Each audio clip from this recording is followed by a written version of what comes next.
Welcome to accounting with Mohammad Hamza, CA finalist. तो क्या मैं आपको आज ऐसे 5 प्रिंसिपल बताऊं जिन पर अमल करते हुए आप अपनी अकाउंटिंग के बहुत ज़्यादा कॉम्प्लेक्स कॉन्सेप्ट्स को इजी बना सकते हो।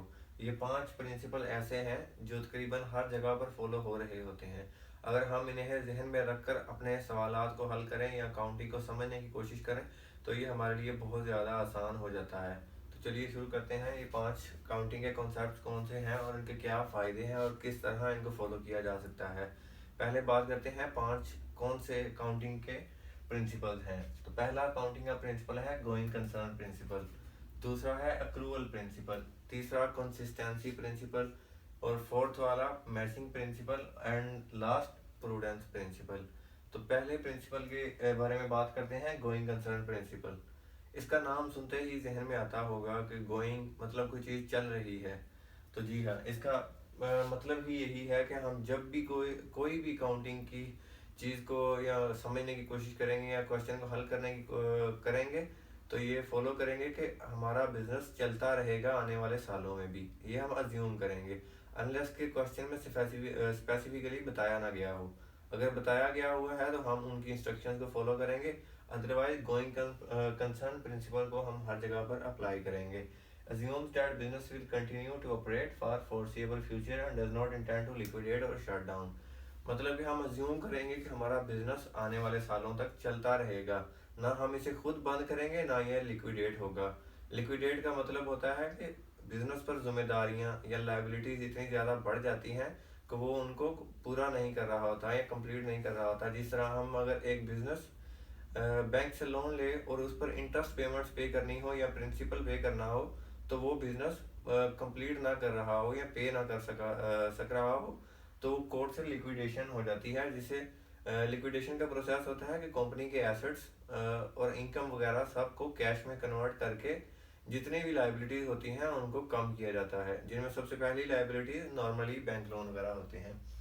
इसकी एग्जाम्पल है business purchases an asset because it aspects use over several years. Going concern में हम एग्जांपल देखते हैं कि अगर बिजनेस एक एसेट परचेज कर रहा है, फॉर एग्जांपल अब दिसंबर है तो 2025 का एंड 31 दिसंबर हो जाएगा। अगर बिजनेस ने 2026 में चलना ही नहीं है तो वो 21 या 22 दिसंबर को क्यों एसेट परचेज करेगा। वो एसेट इसलिए परचेज कर रहा है कि वो एज्यूम कर रहा है कि बिजनेस गोइंग कंसर्न है, आने वाले सालों में ये चलता रहेगा एज इट इज। और हमारा सेकंड प्रिंसिपल है accrual principle. States that revenue and expenses should be recorded in accounting year in which they are incurred or earned unless of cash received or paid.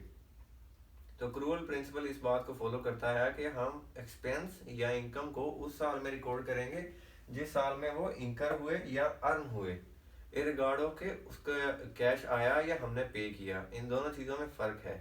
जिस तरह मैंने ये board marker एक shopkeeper से ख़रीदा और मैंने उसे उधार ले लिया या बोरो ले लिया कि मैं आपको अगले मंथ में इसकी पेमेंट करूँगा। मैंने ये ख़रीद लिया और ये मेरा खर्चा हो गया, एक्सपेंस इंकर हो गया, आज हो गया।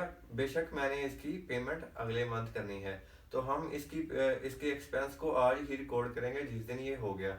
ये है अक्रूवल प्रिंसिपल। इसकी एग्जांपल है goods are sold in March and cash is received in April, revenue is recorded in March. अगर हमने आज ये बोर्ड मार्कर सेल की, बेशक हमें इसकी पेमेंट एक माह बाद आनी है, लेकिन आज हमने ये सेल की और हमारा रेवेन्यू हो गया तो हम इसको रिकॉर्ड करेंगे आज ही अपना रेवेन्यू, अनलेस के अगले मंथ जब हमें कैश आए। उसको कैश काउंटिंग कहते हैं या कैश बेसिस अकाउंटिंग कहते हैं। जबकि अक्रूवल प्रिंसिपल ये फॉलो करता है कि जिस दिन आप इंकर करो एक्सपेंस या रेवेन्यू अर्न करना करो उसी दिन उसको रिकॉर्ड करो। और third one consistency principle requires that one accounting method or principle is adopted, it should be applied consistently from one accounting period to subsequent periods। Consistency principle follow करता है कि अगर आपने एक अकाउंटिंग मेथड को adopt कर लिया है या चूज़ कर लिया है, जिस तरह अकाउंटिंग एस्टिमेट्स होते हैं या अकाउंटिंग प्रिंसिपल होते हैं, तो उसको ही अगले सालों तक फॉलो अप किया जाए और उसको ही चूज़ किया जाए ताकि कंसिस्टेंसी लाई जा सके।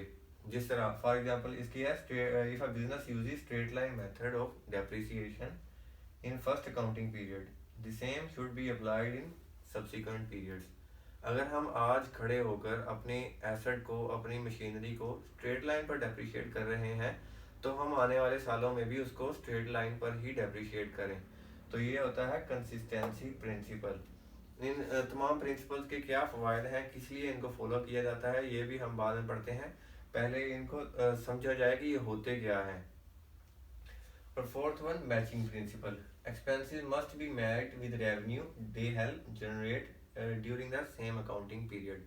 मैचिंग प्रिंसिपल कहता है कि जिस रेवेन्यू को कमाने के लिए हमने एक्सपेंस किया, वो एक्सपेंस उसी ही अकाउंटिंग पीरियड में रिकॉर्ड होना चाहिए जिस अकाउंटिंग पीरियड में वो रेवेन्यू कमाया गया। जिस रेवेन्यू को कमाने के लिए हमने एक्सपेंस किया, उसको उस एक्सपेंस को तब ही रिकॉर्ड किया जाए जब हमने उसके रिलेटेड एक्सपेंस कमा लिया। तो इसको एग्जांपल से समझते हैं।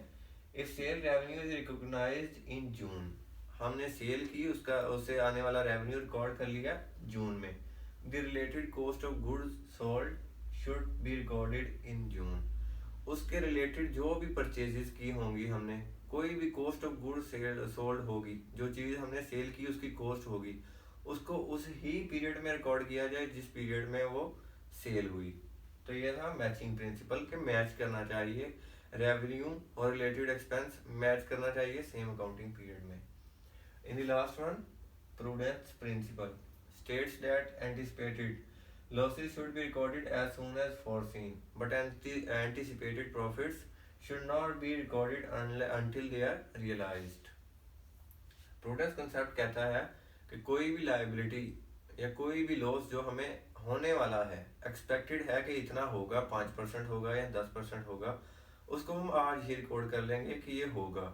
जबकि प्रॉफिट, जिस तरह हम आज खड़े होकर अगर एक्सपेक्ट करेंगे 2026 में हम 15 मिलियन या 20 मिलियन प्रॉफिट कमाएंगे, तो उसको आज ही रिकॉर्ड ना किया जाए। इसकी एग्जांपल है, provision is created for doubtful debts but no provision is created for profits or but expected profits are not recorded. तो जिस तरह एक रिसीवेबल है, हमने कोई चीज़ सेल की, इसके अगेंस्ट हमें कुछ अमाउंट आने वाली है जिसे हम रिसीवेबल कहते हैं, तो हमें शुबा है कि हमने ये 20 रुपए की बोर्ड मार्कर सेल की है और इसमें से 5 रुपए हमें नहीं मिलेंगे, बैड डेट हो जाएगा, तो हम इसका आज ही क्रिएट कर लेंगे प्रोविजन, जिसे कहते हैं प्रोविजन फॉर बैड डेट्स या डाउटफुल डेट्स। तो इसे हम आज ही रिकॉर्ड करेंगे कि 5 रुपए का हमें लॉस हो गया है, इसे कहते हैं प्रोविजन। और जबकि अगर प्रॉफिट एक्सपेक्ट करते हैं कि हमें 20 का प्रॉफिट आने वाला है, इसलिए हम इसे रिकॉर्ड नहीं करेंगे। तो ये थे 5 प्रिंसिपल्स ऑफ अकाउंटिंग। तो अब इनके फ़ायदे या बेनिफिट्स वगैरह पढ़ते हैं कि इनको क्यों फॉलो करना चाहिए या फॉलो करके क्या फ़ायदा मिलेगा हमें।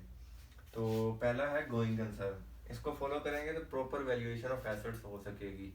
गोइंग कंसर्न को फॉलो करेंगे तो हम ये अज्यूम करेंगे कि ये बिजनेस हमारा चलता रहेगा और उसकी प्रॉपर वैल्यूएशन होगी जो उसकी एक्चुअल कॉस्ट या वैल्यू बनती है। इससे हमें ये फ़ायदा होगा कि हमारी फाइनेंशियल स्टेटमेंट्स में एक्चुअल या असल रियल डाटा प्रेजेंट किया जाएगा जो कि उसकी वैल्यू बनती है, ना कि लिक्विडेशन के लिहाज से। और second one, accrual, accurate picture of financial performance. Accrual को फॉलो करते हुए हम फाइनेंशियल परफॉर्मेंस को एक्चुअल देख सकते हैं या एक्यूरेट देख सकते हैं कि वो कैसा हो रहा है, क्योंकि एक्रूवल फॉलो करता है कि अगर रेवेन्यू कमा लिया तो आज ही रिकॉर्ड कर लिया जाए, अगर एक्सपेंस कर लिया तो उसे आज ही रिकॉर्ड कर लिया जाए, या एक्सपेंस इंकर कर लिया तो उसे आज ही रिकॉर्ड कर लिया जाए। तो ये परफेक्ट या एक्यूरेट पिक्चर शो करता है हमारे फाइनेंशियल डाटा की। कंसिस्टेंसी प्रिंसिपल हमें improve comparability of financial statements. अगर हम एक अकाउंटिंग एप्लीकेशन कंसिस्टेंट रखेंगे या अकाउंटिंग एस्टिमेट को कंसिस्टेंट रखेंगे तो इससे कंपेरेबिलिटी इंक्रीज होगी, जिससे हम कंपेयर करके देख सकते हैं कि हमें फ़ायदा हो रहा है या नुकसान हो रहा है आने वाले सालों में पिछले वाले सालों की निस्बत। जिस तरह कंपेरेबिलिटी ऑफ फाइनेंशियल स्टेटमेंट्स, हमने एक मशीन को पहले साल स्ट्रेट लाइन पर डेप्रिशिएट किया और दूसरे साल अगर रिड्यूसिंग बैलेंस पर डेप्रिशिएट किया तो इसकी डेप्रिसिएशन में फ़र्क आ सकता है। तो इससे कंपेयर करना मुश्किल होगा या इनएक्यूरेट होगा, क्योंकि दोनों की अकाउंटिंग एस्टिमेट्स डिफरेंट हो चुके हैं। जबकि अगर पहले साल भी स्ट्रेट लाइन को फॉलो किया जाए और आने वाले सालों में भी स्ट्रेट लाइन को फॉलो किया जाए तो ये कंपेरेबिलिटी या एक्यूरेट फाइनेंशियल स्टेटमेंट्स को शो करेगा कि वाकई ही आया डेप्रिसिएशन में कोई एबनॉर्मल चेंज तो नहीं आया। मैचिंग कॉन्सेप्ट, करेक्ट प्रॉफिट या loss income statement. Matching concept इस चीज़ को इंश्योर करेगा कि हमारा प्रॉफिट या लॉस सही तरह से कैलकुलेट किया जाए, या हमारी इनकम स्टेटमेंट जो है वो सही तरह से डाटा को प्रेजेंट करे, क्योंकि ये फॉलो करेगा अगर रेवेन्यू कमाया तो उसके रिलेटेड एक्सपेंस उसी ईयर में हमने रिकॉर्ड कर लिया होगा। प्रूडेंस कॉन्सेप्ट, प्रूडेंस कॉन्सेप्ट बताता है कि ओवर स्टेटमेंट ऑफ एसेट्स या इनकम नहीं करनी, क्योंकि प्रूडेंस कंसेप्ट हमें कहता है कि आने वाली इनकम या एसेट्स को रिकॉर्ड नहीं करना जो एक्सपेक्टेड है तो या एंटिसिपेटेड है। तो प्रूडेंस कंसेप्ट इसलिए ओवर स्टेटमेंट ऑफ प्रॉफिट या इनकम से बचाता है, और साथ ही ये अंडर स्टेटमेंट ऑफ लाइबिलिटीज से भी बचाता है, क्योंकि जो हमें लॉस आने वाला है या अंडर स्टेटमेंट ऑफ लॉस से बचाता है।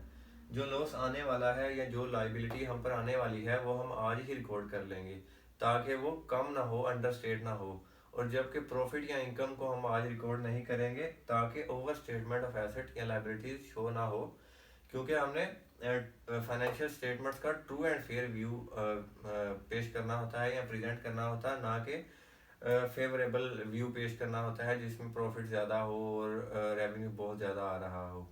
तो ये थे आज के 5 प्रिंसिपल्स ऑफ काउंटिंग। उम्मीद है आप इनको फॉलो करते हुए अपनी अकाउंटिंग को आसान